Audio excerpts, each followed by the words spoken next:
Hello friends, कैसे आप सब लोग। निफ्टी आईटी के बारे में डिस्कस करेंगे, जो नो डाउट एक समय में 2020 से 21 या 22 के दौरान इंडेक्स ने 250% का जंप लगाया था। तो आप सोच ही सकते हैं स्टॉक्स ने कैसे कैसे परफॉर्मेंस दिखाए होंगे और सब ने भर भर के उठाया था। ऑब्वियसली एक बहुत बड़ा अंडर वैल्यूएशन था और जिस तरीके का सेटअप बना था कि सब चीज़ डिजिटाइज हो जाएगा, वो थ्योरी गलत नहीं थी, लेकिन प्राइस जो है वो हमेशा फ्यूचर को डिस्काउंट करता है और वही चीज़ हमने देखा। और जहाँ पे डिमांड सप्लाई की बात आएगी, तो जहाँ पे जैसे ही डिमांड घटेगा और सप्लाई वहीं का वहीं रह जाए तो भी, और डिमांड अगर घटना शुरू हो जाए, तो जाहिर सी बात है कि वहाँ पे आपको फिर वो एक्सेस नहीं दिखेगा जो आपको इस बड़े स्विंग में, जो कि 2020 से 22 में हुआ, वहाँ देखने मिला था।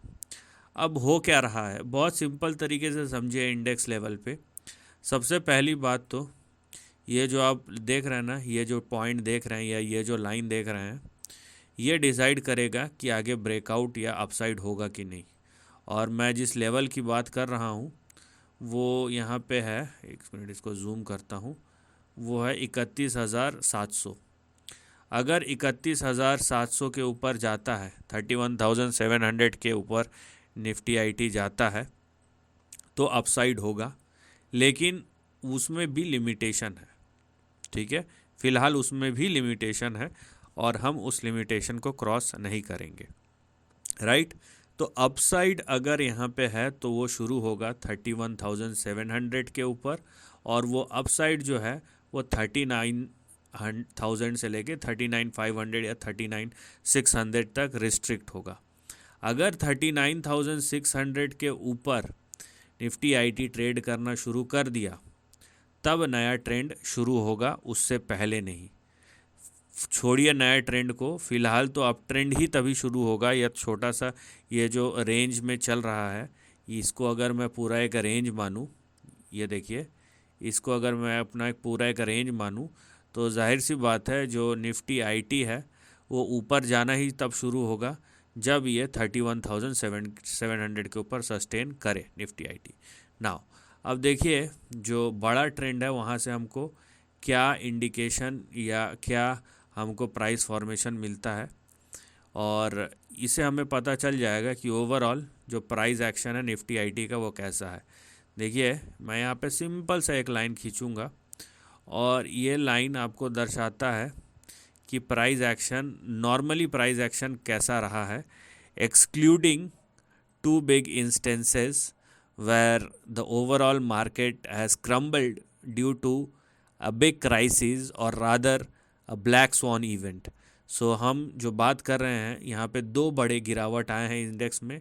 एक है 2008 का फाइनेंशियल क्राइसिस और दूसरा ये 2020 का। यही दोनों एक्सेस इवेंट हुए हैं। अदरवाइज़ अगर मैं इन दोनों को हटा दूँ तो नॉर्मली जो रेंज रहा है वो कुछ इस तरीके का रहा है।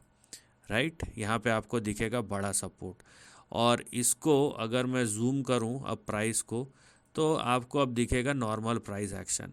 अब देखिए यहाँ पे क्या हो सकता है। नंबर वन, कि अगर आप बहुत आतुर है, उत्साहित है और इस तरीके के कयास या प्रयास में लगे हुए हैं कि इसमें अपसाइड आए, तो 31,700 के ऊपर सस्टेनेबिलिटी ज़रूरी है। अगर ऐसा नहीं होता है तो ये टाइम करेक्शन या प्राइस करेक्शन में जाएगा। चांसेस ये है कि ये टाइम करेक्शन में जावे, क्योंकि पिछले कुछ महीनों से, इनफैक्ट अगर आप 2022 से लेके अभी तक का प्राइस चार्ट देखें, तो पिछले एक सवा साल में ये टाइम करेक्शन में गया है, ना कि प्राइस करेक्शन में।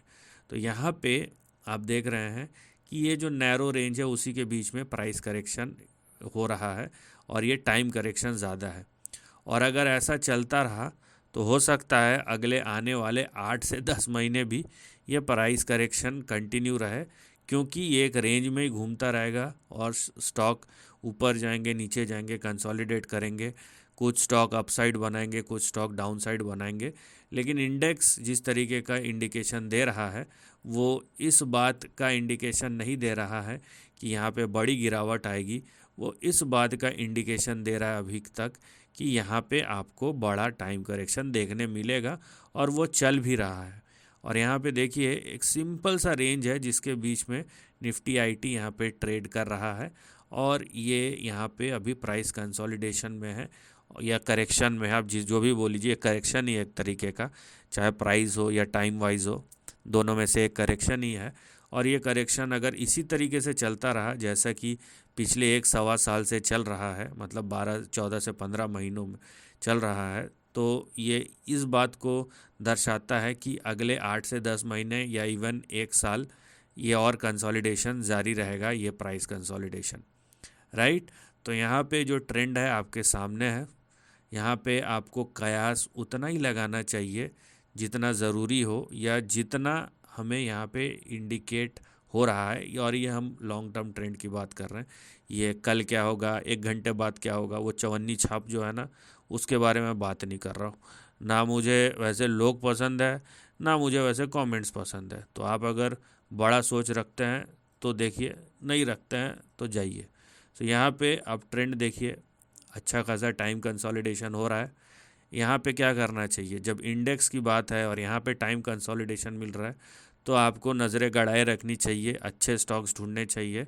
और वहाँ पे टाइम एंड टाइम आपको एसआईपी भी कर सकते हैं, या आपका रिसर्च इतना अच्छा है कि आपने मल्टीपल स्टॉक ढूंढ के रखे हैं, तो वहाँ पे आप देखिए कि कैसे कैसे इस, अभी देखिए एनवायरनमेंट ऐसा है कि जहाँ कॉस्ट कटिंग हो रहा है, बहुत सारी चीज़ें हो रही है, तो एफिशिएंटली कौन मैनेज कर रहा है, अपने पैरामीटर्स पे चेक कीजिए। और उसके बाद अगर आपको सही मिलता है चीज़, तो वहाँ पे आप देखिए क्या कर सकते हैं या क्या करना चाहिए। So this is the end of the video, thanks for watching.